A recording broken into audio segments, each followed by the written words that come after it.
Bab 1316. Aku ingin seluruh keluargamu mati. Josh Su, warrior yang mengerutkan kening dan hendak bergerak. Tiba-tiba, dia memikirkan sesuatu dan berkata, "Kamu mengatakan Georgina sebelumnya, apakah kamu tahu Georgina?" "Aku tahu, gadis ini biasa berbicara buruk tentang dia di depan Nadine."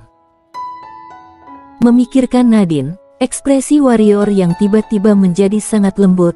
Bagi Nadine, dia benar-benar memperlakukan pihak lain sebagai saudara perempuannya. Josh Su tidak menjawab warrior yang, tetapi berjalan tidak jauh di depan warrior yang dan berkata, "Aku mengatakannya lagi, aku ingin makhluk kecil dan wanita di sampingmu ini." Pada saat ini, warrior yang tiba-tiba menghilang di tempatnya. Plak! Sebuah tamparan keras terdengar di lapangan, dan kemudian Josh Su terbang langsung keluar toko. Ivy dan dua lelaki tua di samping tercengang. Kedua lelaki tua itu kembali ke akal sehat mereka terlebih dahulu, kemudian mereka berdua bergerak pada saat yang sama dan bergegas menuju warrior yang. Plak, plak. Dua tamparan terdengar lagi, kemudian kedua lelaki tua itu langsung terbang.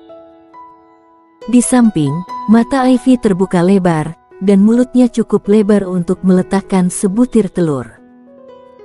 Bahwa Josh Su adalah setengah kaisar dan kedua orang tua ini adalah pendekar kaisar.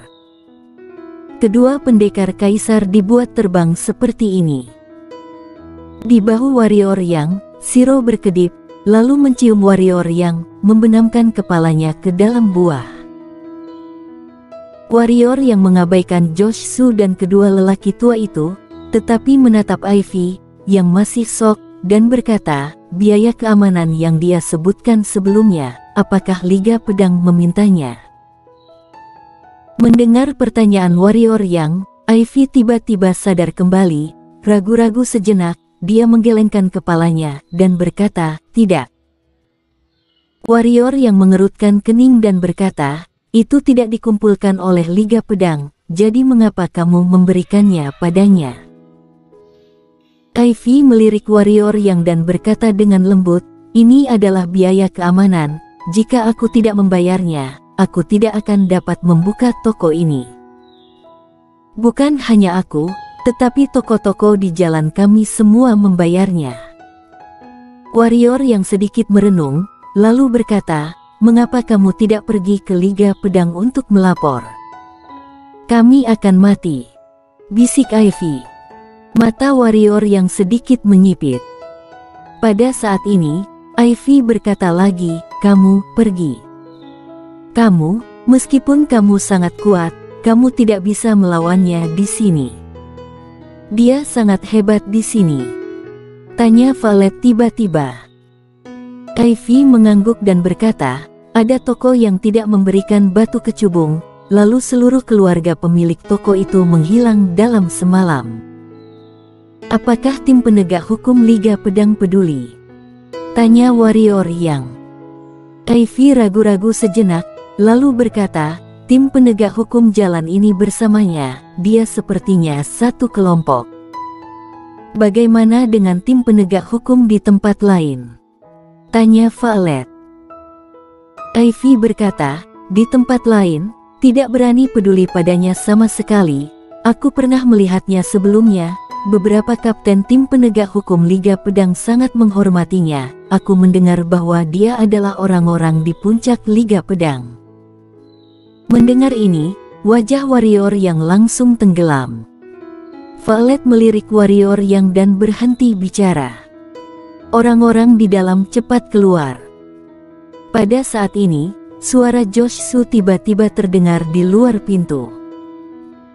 Di dalam toko, Ivy ragu-ragu, lalu berkata, Kamu bisa melarikan diri melalui pintu belakang." Warrior yang menggelengkan kepalanya dan berkata, "Aku sangat ingin melihat seberapa besar latar belakangnya. Bahkan beberapa tim penegak hukum tidak berani mengendalikannya." Valet dan Shiro berjalan keluar dari toko.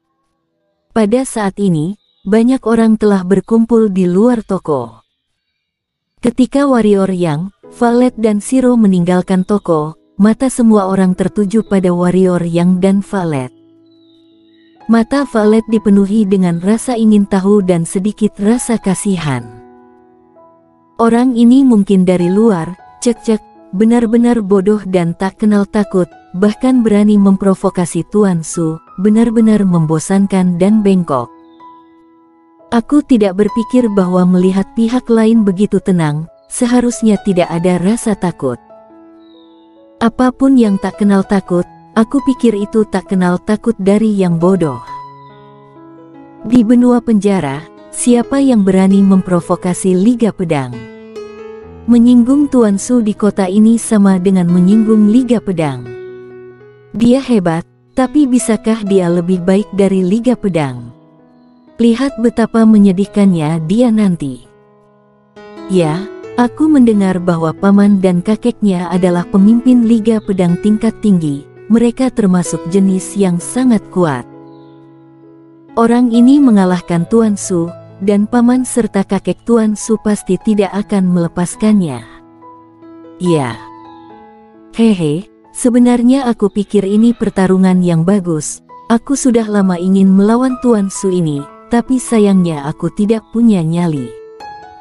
Idiot, bencana keluar dari mulutmu.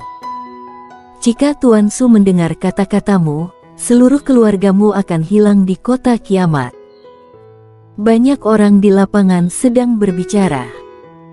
Warrior yang tidak peduli dengan orang-orang di sekitarnya, matanya tertuju pada Josh Su. Pada saat ini, Josh Su tampak muram dan matanya penuh kegilaan. Wajahnya telah berubah bentuk, dan ada bekas telapak tangan yang sangat jelas di atasnya. Josh Su memelototi warrior Yang, tangannya mengepal, matanya penuh keganasan. Tidak peduli siapa kamu, aku ingin seluruh keluargamu mati, aku. Pada saat ini, warrior Yang tiba-tiba menghilang di tempatnya.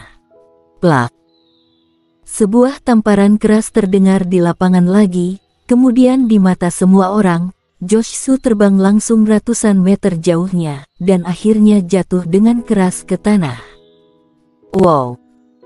Terjadi kegemparan di lapangan, tidak hanya dikejutkan oleh kekuatan warrior Yang, tetapi juga dikejutkan oleh nyali warrior Yang. Semua orang tahu bahwa ada seseorang di Josh Su, dan asal-usulnya tidak kecil. Tetapi pria di depannya ini berani memukul Josh Su di depan semua orang. Siapa orang ini? Semua orang memandang warrior Yang, dan pikiran mereka penuh dengan keraguan, ingin tahu tentang identitas warrior Yang. Di samping, dua lelaki tua yang mengikuti Josh Su melihat bahwa Josh Su diterbangkan oleh warrior Yang. Mereka sangat marah dan hendak bergerak. Namun, ketika melihat warrior Yang, wajah mereka berubah tiba-tiba, dan melangkah mundur lagi dan lagi. Selain ketakutan, ada sedikit kepanikan di matanya. Baru sekarang keduanya ingat bahwa sebelumnya, mereka bahkan tidak berhasil satu gerakan pun di depan orang di depan mereka. Di kejauhan, Josh Su bangkit dari tanah, dan ketika dia melihat penampilannya, Valet di samping tiba-tiba tertawa. Karena sisi kiri wajah Josh Su juga bengkak saat ini, pada saat ini, kepala Josh Su benar-benar seperti kepala babi asli. Tidak hanya Valet, tetapi banyak orang di sekitar tidak bisa menahan tawa, tetapi tidak ada yang berani tertawa. Josh Su menyentuh kedua sisi wajahnya, tertegun, kemudian tiba-tiba meraung. Dia meraung keras, seperti suara babi yang disembelih. Malu. Penghinaan yang besar. Dipukuli seperti ini di depannya, bagi Josh Su, sungguh memalukan. Bagaimana dia, Josh Su, bisa mengalami penghinaan seperti itu? Dalam kemarahannya, dia telah melupakan jarak antara kekuatannya sendiri dan warrior Yang, segera menggerakkan tubuhnya dan menembak ke arah warrior Yang. Namun, dia baru saja tiba di depan warrior yang kemudian terbang lagi. Puff! Di udara, Josh Su menyemprotkan beberapa suap esensi darah, dan setelah terbang beberapa ratus meter, dia akhirnya mendarat dengan keras di tanah di kejauhan. Sangat kuat. Semua orang memandang warrior yang dengan sungguh-sungguh. Sebelumnya, mereka hanya ingin tahu tentang identitas dan asal warrior yang, tetapi mengabaikan kekuatan warrior yang. Sekarang mereka melihat tembakan warrior yang. Semua orang mengetahui bahwa warrior yang tidak hanya sangat berani, tetapi juga sangat kuat. Kenapa kamu tidak membunuhnya? Violet bertanya di samping warrior yang. Jangan terburu-buru, aku ingin melihat siapa pendukung di belakangnya, siapa yang bisa membuatnya begitu sombong. Kata warrior yang. Saat kekuatan tumbuh, pasti ada banyak nengat yang tidak dapat dihindari. Tidak apa-apa jika dia tidak melihatnya, tetapi karena dia telah melihatnya, dia harus menjaganya. Violet hendak berbicara ketika warrior yang tiba-tiba melihat ke kejauhan dan berkata, "Ayo. Tim penegak hukum ada di sini." Pada saat ini, seseorang di lapangan berseru. Segera, kerumunan di samping segera berpisah, dan segera, lebih dari 20 pendekar mengenakan baju besi hitam dan memegang tombak hitam datang. Semuanya pendekar kaisar. Pada saat ini, semua orang di lapangan memandang warrior yang dengan rasa kasihan yang tak terselubung di mata mereka. Dalam hati mereka, seberapa kuat warrior yang. Ini adalah situsnya Liga Pedang. Bisakah lebih kuat dari Liga Pedang? Tim penegak hukum berjalan ke lapangan dan seorang pria paruhbaya yang dipimpin olehnya pertama kali menatap Josh Su. Ketika dia melihat penampilan tragis Josh Su, wajah pria paruhbaya itu langsung tenggelam. Kak Lin. Josh Su bangkit dari tanah, berjalan ke pria paruhbaya itu, menunjuk warrior yang di kejauhan, dan meraung, "Kak Doni, bunuh dia, bantu aku membunuhnya." Pria paruhbaya bernama Donnie Lin menepuk bahu Josh Su dan berkata, "Kamu adalah cucu tetua Su, dan juga saudaraku. Tim penegak hukum ketiga kami biasanya diurus oleh Su Lao, jangan khawatir, apapun yang terjadi. Siapapun pihak lain itu, aku akan menegakkan keadilan untukmu." Setelah dia selesai berbicara, dia memimpin 20 orang di belakangnya ke warrior yang dan Violet, dan Josh Su dengan cepat mengikuti. Donnie Lin dan yang lainnya berhenti 3 kaki di depan warrior yang, dan sebelum Donnie Lin berbicara, Josh Su menunjuk ke warrior yang dan berkata sambil tersenyum, "Bukankah kamu sebelumnya sangat berani? Ayo." Suaranya tiba-tiba berhenti. Karena warrior yang sudah muncul di depannya, kemudian mencekik lehernya. Setelah semua orang sadar kembali, warrior yang sudah kembali ke posisi semula sambil mencekik leher Josh Su. Mata Josh Su penuh dengan kengerian. Kali ini, dia akhirnya menyadari celah antara dia dan warrior yang. Melihat Josh Su, warrior yang terkekeh ringan, bukan omong kosong, dan segera membantingnya ke tanah. Brak! Tanah retak dan darah berceceran. Josh Su tidak mati, tetapi dia semakin dekat, dia benar-benar terpana oleh warrior yang. Warrior yang mengabaikan Josh Su, tetapi menatap Donnie Lin, yang mengepalkan tangannya erat-erat dan berkata dengan sungguh-sungguh, "Apakah kamu memprovokasi Liga Pedangku?" Selain itu, Violet tersenyum lagi dengan poci, dia melirik warrior yang menggelengkan kepalanya, dan tidak berbicara. Provokasi Liga Pedang. Warrior yang menggelengkan kepalanya dan berkata, "Aku tidak berarti itu." Tidak.